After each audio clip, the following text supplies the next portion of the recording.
Servus, es geht weiter hier auf Minimaniac.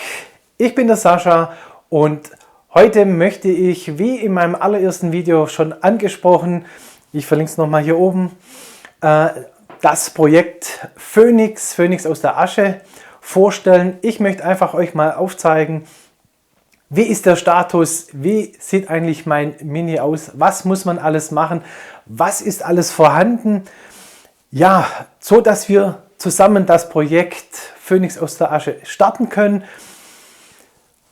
Ja, ich zeige euch jetzt einfach mal, mit was wir starten. Ich wünsche euch viel Spaß.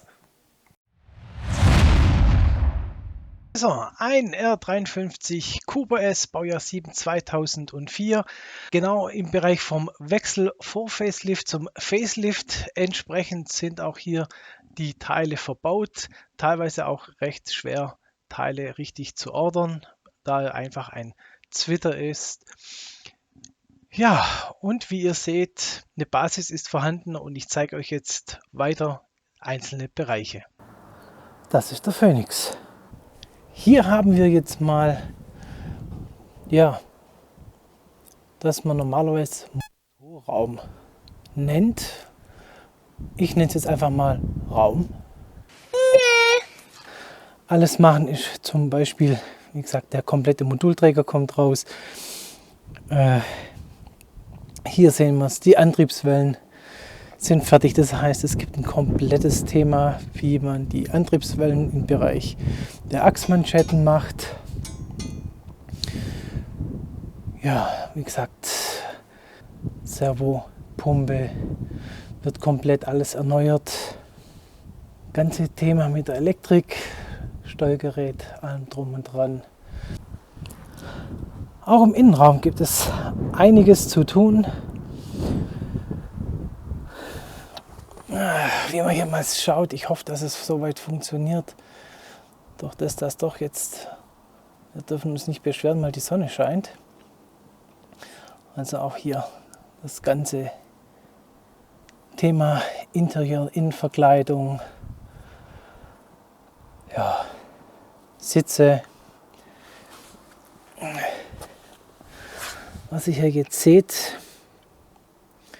zum Beispiel hier, das sind die schon fertig lackierten Schweller vom GP, natürlich dann vom GP1. Dann haben wir hier die komplette Heckstoßstange auch schon in schwarz lackiert.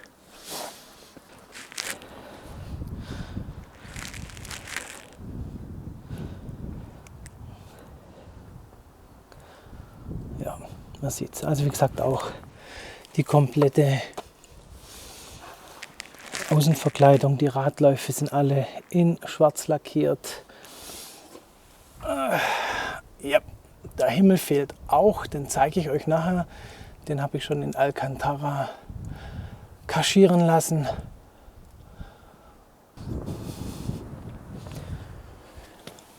Ja. Entsprechend auch das eine oder andere wieder aufbereiten. Wie gesagt, hier das ganze Alcantara.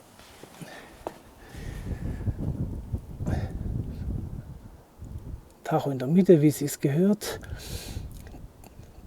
Der Drehzahlmesser über dem Lenkrad, den gibt es bei mir nicht. Da ist normalerweise ein Memotech drin. Ich muss mal schauen, ob ich es wieder einbaue oder nicht. Ja, wie gesagt, einiges zu tun. So, wie vorher schon angesprochen, möchte ich euch jetzt hier mal den Dachhimmel vorstellen. Schon kaschiert von einem sehr guten Freund, der eine Sattlerei hat. Alcantara in Anthrazit. Und also wie gesagt, es ist Alcantara, kein Mikrofaservlies, original von Alcantara. Ja, der muss rein. Nice. Passende Sitze habe ich auch. Ich bin nur noch am Überlegen, ob ich ihn überhaupt einbaue. Es sind die Original GP1 von Recaro. Ich weiß noch nicht, vielleicht mache ich auch wieder meine alten rein, wo ich drin hatte. Das waren die Recaro SPG XL. Bin ich noch etwas unentschlossen. Da der Mini ja immer das Thema hat bezüglich Kühlung, kommt auch ein größerer Wasserkühler mit rein. Hier, ich nehme den von Direnza.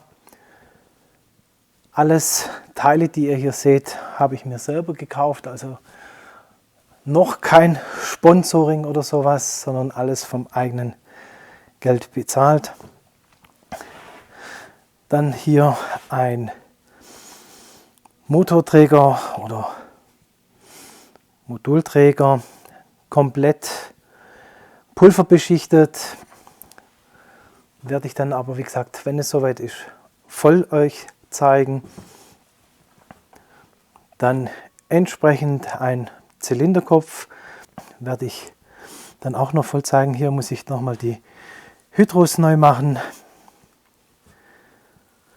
Dann kommt einiges von Powerflex ins Fahrzeug, Vorderachse, Hinterachse, also ein recht großes Programm. Hier habe ich zur Auswahl 2 Kompressoren, einer in dem Sinn seriennah, eben komplett revidiert von meinem guten Freund Steffen, Calibra Forever bei mir im Forum, sehr, sehr kompetent. Wie gesagt, der zweite hat im Bereich der Wasserpumpe Keramikkugellager drin und auch das Ritzel sozusagen im Bereich Wasserpumpe ist größer. Wie wir sehen, kommt noch ein GP-Spoiler drauf, weitere PUs, John Cooper Works Domstrebe, von OMP die untere Querstrebe. Ein ganz nettes Highlight hier seht ihr, der Ventilator und der Aufbau ist natürlich nicht mehr Serie. Der ist viel, viel flacher, so dass ich die Kunststoffansaugung tauschen kann gegen dieses nette Teil, komplett aus Edelstahl verschweißt. Ich erhoffe mir einfach mal jetzt von der Geometrie eine bessere Luftführung, eine etwas ruhigere, sowie ein doch recht angenehmes Kompressorpfeifen. Hier haben wir dann noch was ganz Spezielles. Das wird dann die Unterbodenverkleidung vom R56, wo ich drauf mache. Ja, dann habe ich noch so eine kleinere Kiste. Ich bin ein Fan von King Racing im Bereich Bleulagerschalen, Lagerschalen. 2 Versionen. Hier ist in dem Sinne die Racing-Variante. Es gibt aber auch noch eine normale, in dem Sinne Serienvariante. Ja, wie gesagt, wenn was ist im Bereich irgendwie Vorderachse, Halterung oder sowas, Lehmförder oder Meile. Genau. Steuergerät einmal hier, dann habe ich auch noch mal ein frei programmierbares Steuergerät. Ich aber denke, werde eher auf das Facelift-Steuergerät gehen und dort die GP-Software drauf machen und das als Basis nehmen, um dann weiter zu optimieren. Ja, alles an Kleinteile ist da. Hier habe ich noch Lager fürs Getriebe, um das Getriebe neu zu lagern. Wie gesagt, auch das wird entsprechend aufbereitet.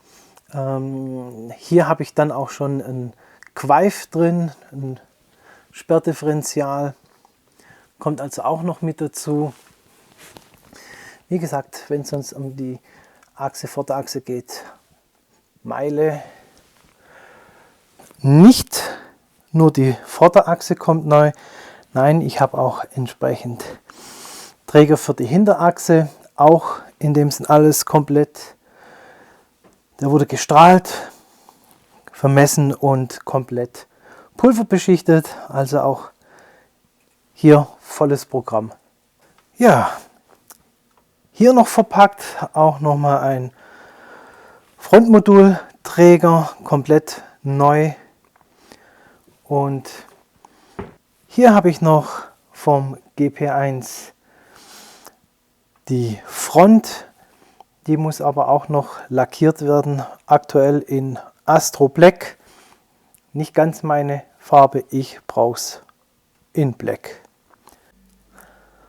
Bei den Motoren habe ich aktuell zwei zur Auswahl. Das ist einer davon, der war zuvor in einem Werksworks verbaut. Ja, liegt so bei 160.000 Kilometer. Das heißt also, auch der wird komplett auseinandergenommen, gereinigt, neu aufgebaut. Wenn ich den nehme, wie gesagt, der zweite, der ist noch gerade verpackt, hat um die 120.000 Kilometer. Ja, da ja sowieso eigentlich auch hier, auch der wird komplett auseinandergenommen. Kolbentechnisch, Pleuel oder auch Kurbelwelle, wie gesagt, bin ich mir noch nicht einig. Wenn ihr Anregungen habt, Erfahrungen, welche ich verwenden könnte, dann gerne gebt mir in den Kommentaren eure Infos. Ich schaue sie mir gerne an. Können wir auch bestimmt sehr toll drüber diskutieren. Und entsprechend bauen wir auf. Ihr seht, der Status vom Phoenix kann sich sehen lassen. Gibt bestimmt interessante Videos, wie man das ein oder andere aufbaut, wie man die kompletten Baugruppen zusammenbekommt. Ich denke, da werden wir zusammen doch einiges an Spaß haben. Es werden auch sicherlich sehr viele Fragen kommen, warum ich es so mache oder ja, nicht anders. Themen sind einfach, so habe ich es mir beigebracht, so habe ich es auch gelernt teilweise. Ja, Fragen oder sowas, stellt sie gerne dann in den Kommentaren. Thema wäre vielleicht dann Raute MM-Info. Somit kann ich sofort sehen, dass ihr eine spezielle Frage habt. Ich werde natürlich darauf antworten. Eventuell habe ich mir schon überlegt, mache ich dann ein spezielles Video, in dem Sinn so ein Info-Video auf eure Fragen. Ja, und wie immer, wenn euch das gefallen hat und ihr weitere Infos, Filme von mir sehen wollt, lasst ein Abo da. Ich würde mich freuen. Ganz wichtig, schaltet die Glocke ein, dass ihr auch nichts verpasst, weil wie gesagt, jetzt wird es immer interessanter, wenn wir das Projekt Phoenix starten. Ich danke euch, euer Sascha, wünsche euch noch einen schönen Tag. Tschüss.